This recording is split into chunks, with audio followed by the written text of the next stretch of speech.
अस्सलाम वालेकुम, मेरा नाम मुनीब है और सुबह मैंने जो है वो अनबॉक्सिंग की वीडियो शूट की थी, तो अब जो है वो असेंबली की वीडियो भी बाकी है। तो आपको पहली बात तो ये है कि मेरी शक्ल से लग रहा होगा कि बहुत ज़्यादा पसीना आया हुआ है। तो जी हाँ, लाहौर में गर्मी है और गर्मियों का जो है वो एस्ट्रोनॉमर्स को फ़ायदा भी हो जाता है, लेकिन कभी कभार नुकसान भी हो जाता है। वो इसलिए क्योंकि आपको पता है कि गर्मी से बादल भी आ जाते हैं, फिर बारिश भी हो जाती है, तो फिर हमें एस्ट्रोनॉमर्स को जो है वो बादल बहुत बुरे लगते हैं, क्योंकि हमने बादलों से ऊपर की चीज़ देखनी होती है। खैर, वीडियो को जो है वो आगे बढ़ाते हैं और वीडियो जो है वो थोड़े थोड़े कट्स में होगी, क्योंकि जो है वो आपको पता है कि मैं इस वक्त छत के ऊपर मौजूद हूँ और लाइट सिर्फ इसलिए लगाई हुई है ताकि वीडियो के अंदर मैं क्लियर आ सकूँ, वरना तो आपको मेरे पीछे अंधेरा नज़र आ रहा होगा। मगरिब के बाद का वक्त है, तो टेलीस्कोप जो है वो सेट करना हम स्टार्ट करते हैं। तो आइए अगली स्क्रीन पे चलते हैं।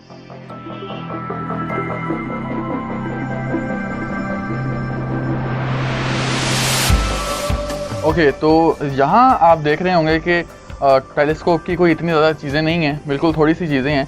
तो यही इस टेलीस्कोप की जो है वो ख़ास बात है कि पावर सीकर 127 की, कि थोड़ी सी चीज़ें हैं।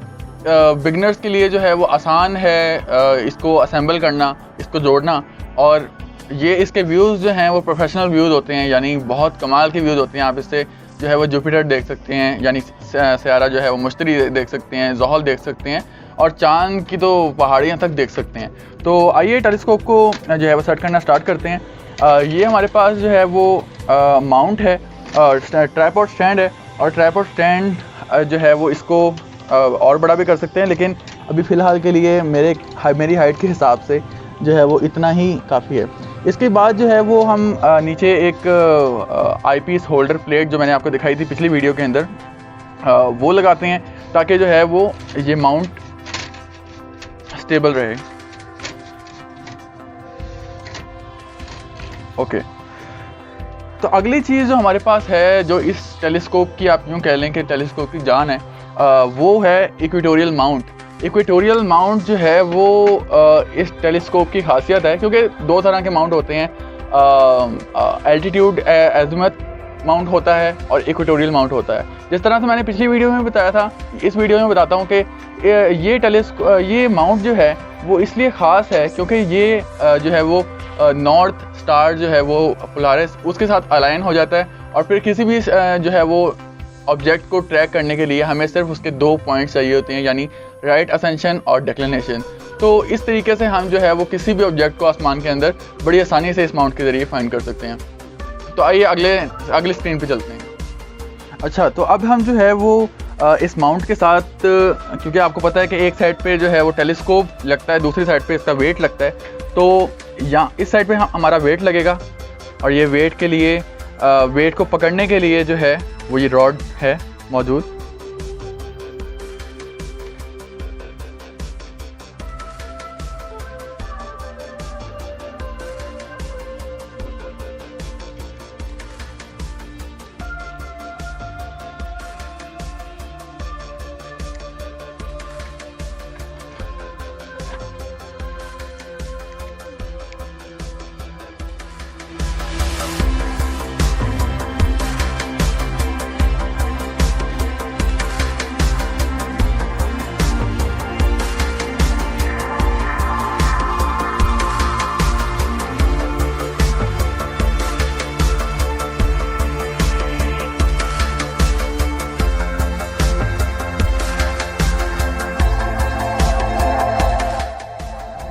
वेट को लगाने के बाद हम इसके ऊपर लॉकिंग स्क्रू भी लगा देते हैं ताकि वेट जो है वो गिरे नहीं।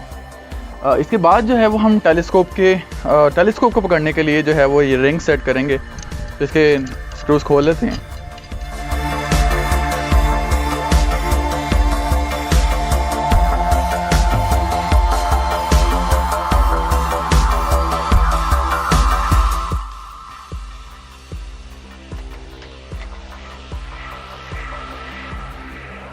इसमें हमने जो है वो इस तरीके से लगाना है कि वेट वाली साइड पे जो है वो टेलीस्कोप फेस करेगा, लिहाजा जो है वो ये वाला रिंग आगे लगाना है, क्योंकि आप देख रहे होंगे कि इस रिंग के ऊपर जो है वो ये एक पेच भी मौजूद है, और ये किस लिए होता है वो मैं आगे चल के बताता हूँ आपको।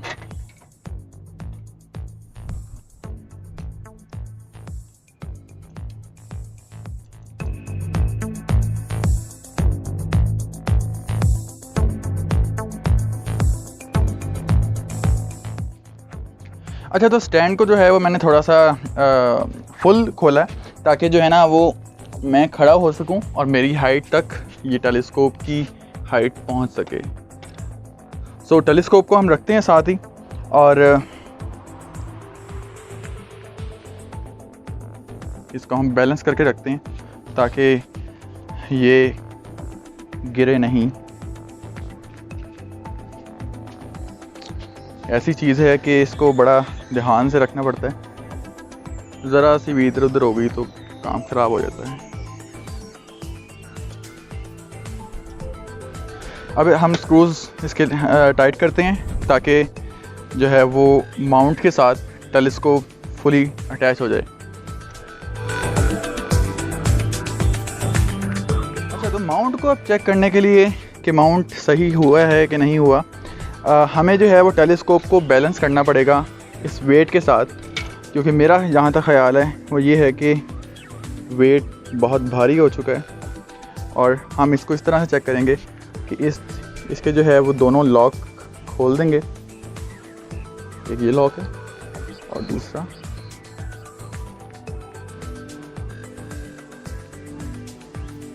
ये। अच्छा, ओहो, एक पेच लगाना हमें याद नहीं रहा और वो पेच है,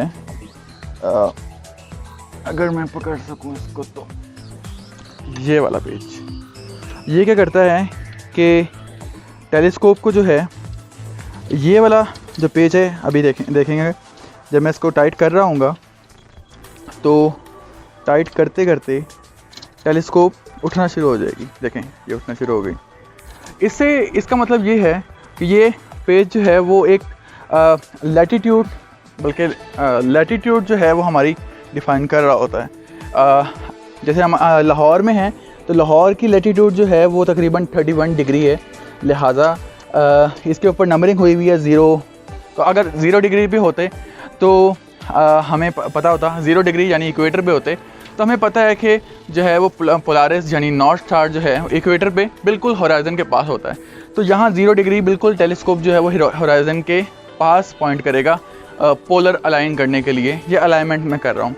तो अगर ये चीज़ हो जाए, हमें पता है कि 31 डिग्री है तो हम इसको 31 डिग्री पे करेंगे सेट और फिर उसके बाद टेलीस्कोप को बैलेंस करेंगे।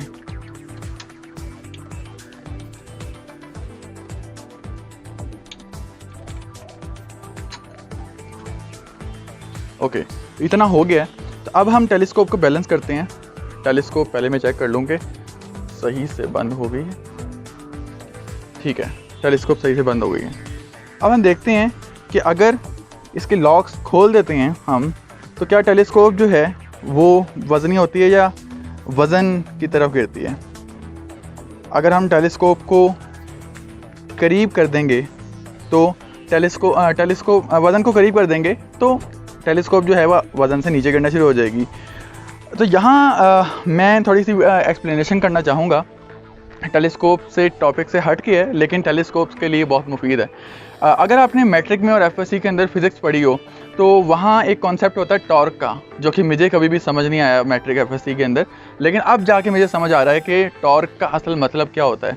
टॉर्क जो है वो हमने बस एक फार्मूला याद कर लिया था कि moment arm multiply by force is equal to torque. तो उसका मतलब नहीं पता था हमें, ना ही टॉर्क की डायरेक्शन के बारे में कुछ पता था, ना कुछ पता था कि वेक्टर प्रोडक्ट होता है वट एवर। इस तरह की हमने बातें अपनी टीचर से सुनी और फिर उसको एग्ज़ाम में छाप के आ गए, हमने कुछ सीखा नहीं। तो यहाँ ये चीज़ सीखने वाली है कि अब देखें ये पिवट पॉइंट है, तो पिवट पॉइंट के साथ जो है वो ये मोमेंट आर्म कहलाता है, यानी वेट जो है वो असल में एक फ़ोर्स लगा रहा है। वेट असल में ग्रेविटी की फ़ोर्स है। ग्रेविटी की फ़ोर्स जो हमें किसी भी मैस को खींच रही होती है तो वो उसको हम वेट कहते हैं। तो यहाँ ये फ़ोर्स नीचे की तरफ लग रही है वेट की, क्योंकि ज़मीन खींच रही है। और दूसरी चीज़ ये कि ये मोमेंट आर्म है।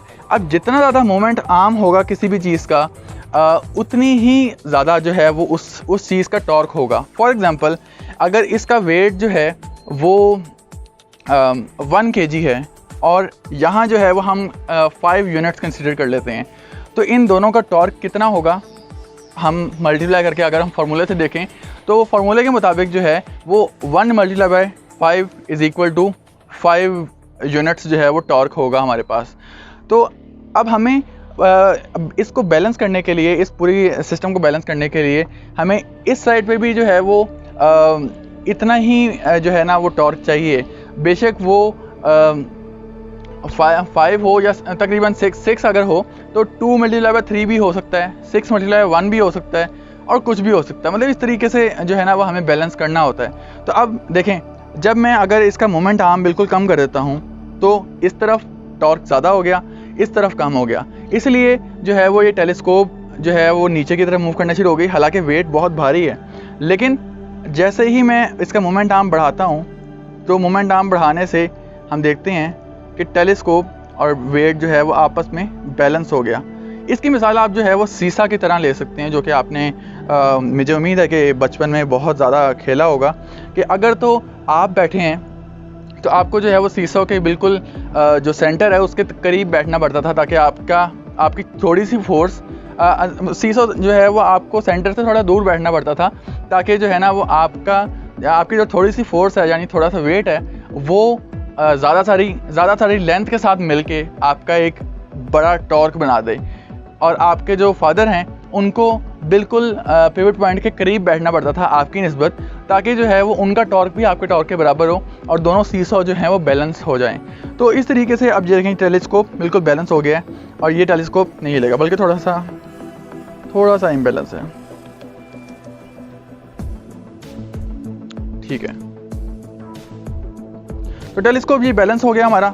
और आप इसके ऊपर जो है वो ये नंबरिंग देख रहे होंगे, जिससे क्या होता है। अब देखें फॉर एग्जांपल, अगर इस साइड पे नॉर्थ स्टार है यानी यहाँ पोलारिस हमें आईपीस के अंदर दिख रहा है, तो वो क्या होगा कि अब अगर हमने जो है वो मून को तलाश करना है तो हमें पता है कि फॉर एग्जांपल मून जो है वो 10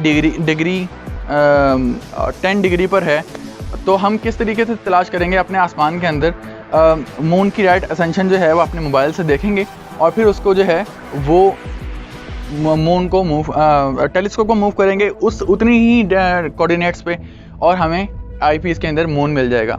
इसके साथ जो है वो मोटर्स भी लगती हैं और वो मोटर जो है वो टेलीस्कोप को मून के साथ साथ ट्रैक करवाती जाती हैं और जितनी अर्थ की स्पीड होती है और उसके साथ मूव करवाती जाती हैं। यानी अगर आसमान में चाँद जितनी भी रफ्तार से मूव कर रहा हो, आपके आईपीस के अंदर जो है वो मून रहता है मौजूद। यहाँ ये दो चीज़ें मौजूद हैं, अगर मैं दिखाऊं तो यहाँ ये जो है वो स्लो मोशन कंट्रोल्स हैं। ये अभी लग नहीं सकते क्योंकि इसके पेज शायद ढीले हैं शायद। तो ये स्लो मोशन कंट्रोल हैं, ये इसलिए हैं ताकि आप बार बार टेलीस्कोप को हाथ ना लगाएं, क्योंकि जब पता है कि फील्ड ऑफ व्यू आपकी मैग्नीफिकेशन बहुत ज़्यादा हो और फील्ड ऑफ व्यू बहुत कम हो, तो क्या होता है कि अगर ज़रा सा भी हाथ लगाएंगे तो वो पूरा जितना भी ऑब्जेक्ट आपने फोकस किया होता है वो अपनी फील्ड ऑफ व्यू से बाहर निकल जाता है और वो आपकी जितनी भी मेहनत होती है फोकसिंग करने की वो सारी बेकार हो जाती है। तो इसलिए जो है वो हम कोशिश करते हैं कि टेलीस्कोप को कम से कम जो है वो वाइब्रेशन महसूस हो। यहाँ हमारे पास जो है वो दो आईपीसीज़ हैं टेलीस्कोप के साथ जो आए हैं। टेलीस्कोप के साथ 2 आईपीसीज़ आए हैं, एक 20 मिलीमीटर आया है और एक 4 मिलीमीटर आया है आईपीस। और इसके साथ ये 3x बार्लो लेंस है। बार्लो लेंस मैंने सुबह भी बताया था आपको वीडियो के अंदर कि ये जो है वो असल में मल्टीप्लायर का काम करता है। अगर आपकी मैग्नीफिकेशन जो है वो 100x है तो उसको 300 कर देगा। इसी तरीके से एक और चीज़ भी है जो कि फाइंडर स्कोप है। फाइंडर स्कोप जो है वो एक दूरबीन की तरह की है कि जिसकी मैग्नीफिकेशन बहुत कम है और मैग्नीफिकेशन कम होने की वजह से ये आराम से जो है वो किसी भी ऑब्जेक्ट को सेंटर में ले आती है। तो मुझे उम्मीद है कि आपको जो है वो टेलीस्कोप सेट करने का अब थोड़ा बहुत आइडिया तो हो गया होगा। अगर नहीं हुआ तो आप दोबारा से मेरी वीडियो देख सकते हैं, यही वीडियो पॉज करके तो शुरू से स्टार्ट कर सकते हैं। और इससे जो है वो बहुत अच्छे व्यूज़ आते हैं। और मैंने सुबह चूँकि बादल थे लिहाजा मैं कोई चांद सितारे तो नहीं देख सका, लिहाजा मैंने दूर से एक चिड़िया थी जो चिड़िया की आंख फोकस की थी, जो कि बहुत ही इंटरेस्टिंग चीज़ थी कि चिड़िया जो है वो तकरीबन 500 मीटर दूर बैठी हुई थी और मैंने उसकी आंख फोकस की थी, जो कि एक बहुत बड़ी बात है। अभी बादल तो नहीं है, लेकिन कोई प्लैनेट्स भी नहीं है, मून भी नहीं है, तो एक किस्म का सुनी सुनी रात है। तो ऐसा है कि इस चैनल पे जो है वो वीडियोज़ आते रहेंगी और मैं अक्सर लाइव सेशन भी करूँगा टेलीस्कोप को लेकर, क्योंकि आपको पता है कि क्वारंटाइन को मज़ेदार कैसे बनाना है वो एक टेलीस्कोप से बेहतर कौन जान सकता है। तो टेलीस्कोप आप आसमान में कहीं भी करें, कोई ना कोई गैलेक्सी आपको ज़रूर नज़र आ जाएगी। तो इसी के साथ जो है वो मैं इस वीडियो को ख़त्म करता हूँ, लेकिन साथ ही साथ जो है वो इस चैनल को सब्सक्राइब करना ना भूलिए, और मेरे इंस्टाग्राम पे यहाँ लिंक आ रहा होगा तो उसको फॉलो करना ना भूलिए, क्योंकि वहीं मैं जो हूँ वो सारी तस्वीरें और सब कुछ पोस्ट करूँगा। तो मिलते हैं नेक्स्ट वीडियो में कोई नई टॉपिक के साथ, क्योंकि आपको पता है कि आजकल सूरज ग्रहण की बहुत शोर मचा हुआ है। तो उम्मीद है कि नेक्स्ट वीडियो सूरज ग्रहण पर ही होगी। शुक्रिया।